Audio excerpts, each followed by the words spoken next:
जय हिंद दोस्तों। इस वीडियो में हम आपको द्विघात समीकरण के बारे में बताएंगे, यानी क्वाड्रेटिक इक्वेशन क्या है। तो आइए सबसे पहले हम जानते हैं कि द्विघात समीकरण क्या है।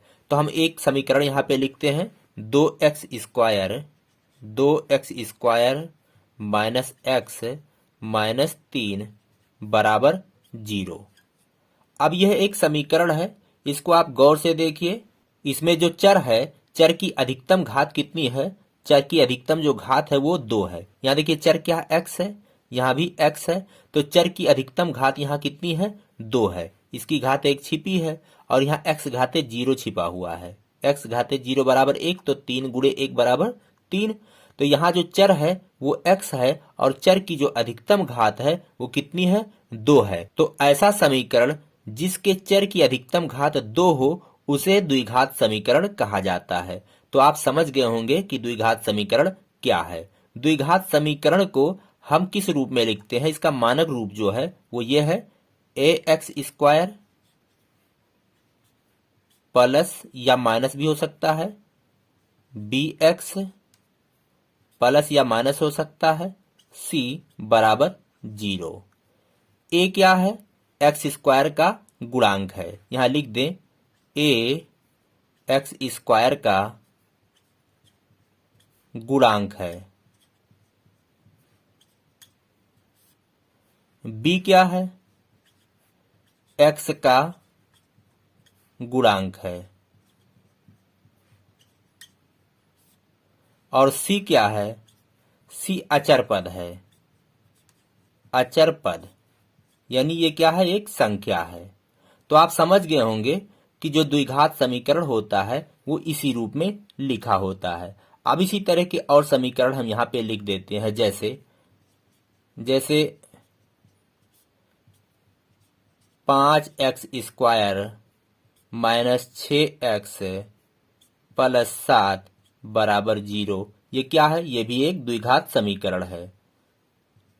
1/2 x square plus 3x minus 5 बराबर 0। ये भी एक द्विघात समीकरण है। तो द्विघात समीकरण का जो मानक रूप है वो इस रूप में होता है। तो मैं आशा करता हूं कि आप द्विघात समीकरण के बारे में समझ गए होंगे कि द्विघात समीकरण क्या होता है। अब आइए हम अगला टॉपिक बताते हैं।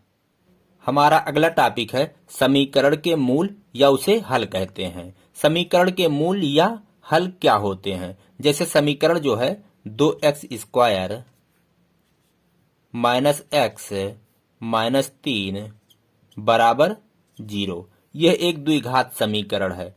अब इस समीकरण का मूल या हल क्या है? देखिए, इस समीकरण को जब हल करेंगे तो ये द्विघात वाला समीकरण है। तो इसमें x के जो मान होंगे वो 2 मान आपको प्राप्त होंगे, यानी x के 2 उत्तर आएंगे। जैसे जब आप इसको हल करेंगे तो x का जो मान आएगा, x का मान आएगा -1 और एक बार x का मान आएगा 3/2। तो यहाँ पे x के 2 मान प्राप्त होंगे। हालांकि हम यहाँ पे आपको हल करना नहीं बताएंगे, इसको हम अगले वीडियो में बताएंगे कि कैसे यहाँ x का मान प्राप्त करेंगे। लेकिन हम यहाँ आपको बता दे रहे हैं कि जब इस समीकरण को हल करेंगे तो आपको 2 उत्तर प्राप्त होंगे। तो जो ये x के मान आपको प्राप्त हुए हैं, यही क्या है? इसके मूल हैं। आप कैसे जान पाएंगे कि ये समीकरण के मूल हैं? आप x का मान यहाँ -1 रखेंगे तो दोनों पक्ष क्या आएगा? बराबर आएगा। या आप 3/2 रखेंगे तो दोनों पक्ष बराबर आएगा। तो समीकरण के मूल या हल, इसका मतलब समीकरण में जो चर राशि है उसका मान। तो यहाँ जो चर राशि होता है इसके 2 मान यानी 2 मूल प्राप्त होते हैं। अगर हम उसका मान समीकरण में रख दें तो हमें क्या प्राप्त होगा कि दोनों पक्ष बराबर आएंगे। किसी भी द्विघात समीकरण का मूल प्राप्त करने के लिए सूत्र का प्रयोग कर सकते हैं। इसे गुणनखंड की सहायता से भी निकाल सकते हैं, लेकिन जो सूत्र है वो हम आपको बता रहे हैं। इसका जो मूल होता है वो 2 मूल होते हैं, तो एक को अल्फा कहा जाता है। अब अल्फा कैसे निकालेंगे? -b प्लस रूट b का स्क्वायर -4ac सबके बटे 2a। तो एक मूल आप इस सूत्र की सहायता से ज्ञात कर सकते हैं, और दूसरा जो मूल होता है उसको बीटा से डिनोट किया जाता है। बीटा कैसे निकालेंगे? सेम वही है, बस यहाँ प्लस की जगह पर माइनस लगा देना है। तो -b माइनस रूट बी का स्क्वायर माइनस 4ac और सब के बटे 2a। तो हमें इस तरह से इस सूत्र का इस्तेमाल करके हम जो चर राशि है उसका मान यहाँ पे निकाल लेंगे। एक मूल को अल्फा से प्रदर्शित किया जाता है और दूसरे को बीटा से प्रदर्शित किया जाता है। अब आइए हम नेक्स्ट टॉपिक समझते हैं। अगला टॉपिक है विविक्त कर। तो विविक्त कर आप कैसे निकालेंगे? देखिए, विविक्त कर निकालने का एक सूत्र है, इसको हम डी से प्रदर्शित करते हैं। डी बराबर बी स्क्वायर माइनस 4ac, जहां आप ए बी सी जानते ही हैं क्या है। ए क्या है? एक्स स्क्वायर का गुणांक है, बी क्या है? एक्स का गुणांक है, और सी क्या है? अचर पद है। किसी भी द्विघात समीकरण का विविक्त कर क्यों निकाला जाता है, आइए इसे हम समझते हैं। देखिए, जब हम किसी समीकरण का विविक्त कर निकाल ले जाएंगे तो हम समीकरण को हल करने से पहले उसके मूलों की प्रकृति को बता सकते हैं कि इसका मूल कैसा होगा। जैसे हम किसी समीकरण का अगर विविक्त कर निकालें तो वो 3 तरह से आ सकता है। डी यानी विविक्त कर या तो 0 आ सकता है, या डी 0 से बड़ा आ सकता है, या डी 0 से छोटा आ सकता है। यहाँ जब हम बी स्क्वायर माइनस 4ac रख करके हल करेंगे तो हमें 3 कंडीशन प्राप्त हो सकते हैं, यानी 0 आ सकता है, और धनात्मक कोई संख्या आ सकती है, या तो कोई ऋणात्मक संख्या आ सकती है। ऋणात्मक। तो किसी भी द्विघात समीकरण का विविक्त कर हमें इन 3 रूपों में प्राप्त हो सकता है।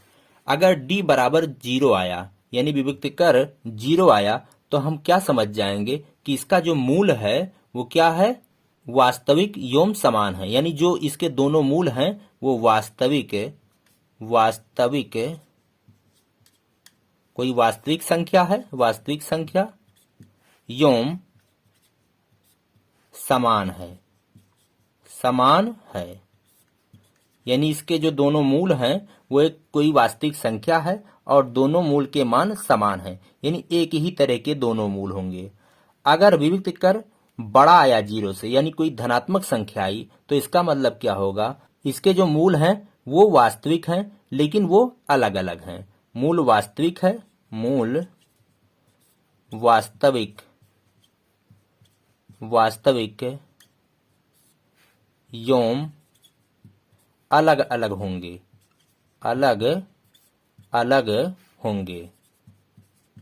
यानी इसके दोनों मूल एक वास्तविक संख्या होंगे और अलग अलग होंगे। यहाँ देखिए दोनों सेम होंगे, जैसे अगर मूल यहाँ 5 आया तो 2 बार आएगा 5 ही आएगा, और यहाँ पे मूल अलग अलग आएगा, यानी x का मान अगर 2 आया तो एक बार x का मान 5 आएगा, 4 आएगा, कुछ भी अलग अलग हो सकता है।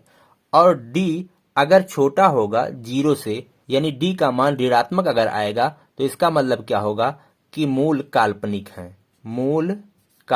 हैं,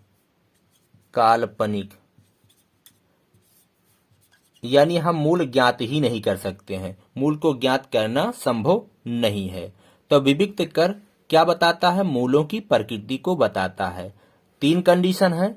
d 0 के अगर बराबर आएगा तो इसका मतलब वो संख्या वास्तविक होगी, यानी इसके मूल वास्तविक होंगे, योम समान होंगे। अगर d 0 से बड़ा आया, यानी कोई धनात्मक संख्या आई, तो मूल वास्तविक योम अलग अलग होंगे, और अगर d 0 से छोटा आया, यानी ऋणात्मक संख्या आई, तो मूल काल्पनिक होंगे, यानी मूल निकाले ही नहीं जा सकते हैं। आइए अब हम अगला टॉपिक समझते हैं। अगला टॉपिक है मूलों का योगफल एवं गुणनफल। हम समीकरण को हल किए बिना सूत्र के सहयोग से मूलों का योगफल एवं गुणनफल निकाल सकते हैं। तो मूलों का योगफल यानी अल्फा, एक मूल अल्फा कहते हैं और दूसरे मूल को बीटा कहते हैं, तो इनका योगफल क्या होगा? अल्फा प्लस बीटा बराबर -b/a। b क्या है? b x का गुणांक है, a क्या है? x स्क्वायर का गुणांक है। जिसे समीकरण यहाँ पे लिख दें, 2x स्क्वायर है -x -3 बराबर 0। यहाँ द्विघात समीकरण ये है। अब इसमें a कौन है? ये x स्क्वायर का गुणांक a है, और यहाँ x का गुणांक यहाँ एक छिपा हुआ है, तो -1 ये क्या है, ये b है, और -3 क्या है, c है।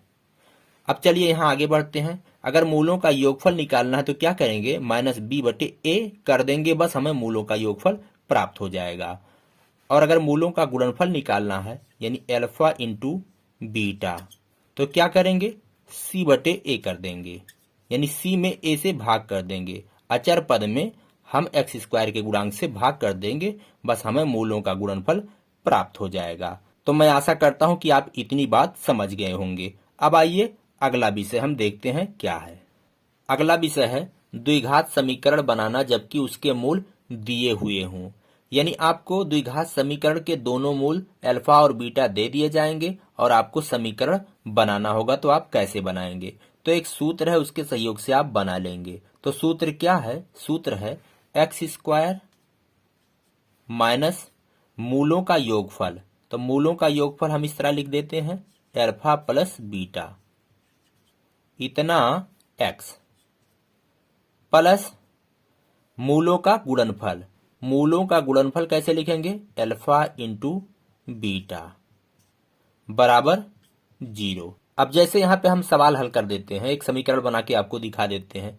अल्फा बराबर अगर दे दिया गया 2 और बीटा बराबर दे दिया गया 3, तो समीकरण क्या होगा, x² minus alpha plus beta, alpha कितना 2 plus 3 x plus alpha into beta, तो अल्फा कितना 2 गुणे बीटा यानी 3 बराबर 0। अब इसको सरल कर लेंगे तो x² और माइनस 2 प्लस 3 कितना हो गया 5x प्लस 2 तियाएं 6 बराबर 0।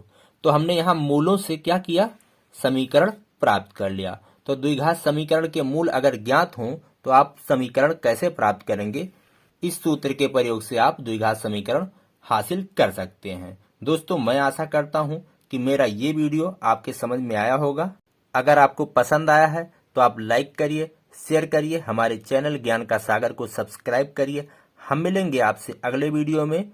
इसी के साथ कहते हैं जय हिंद, जय भारत।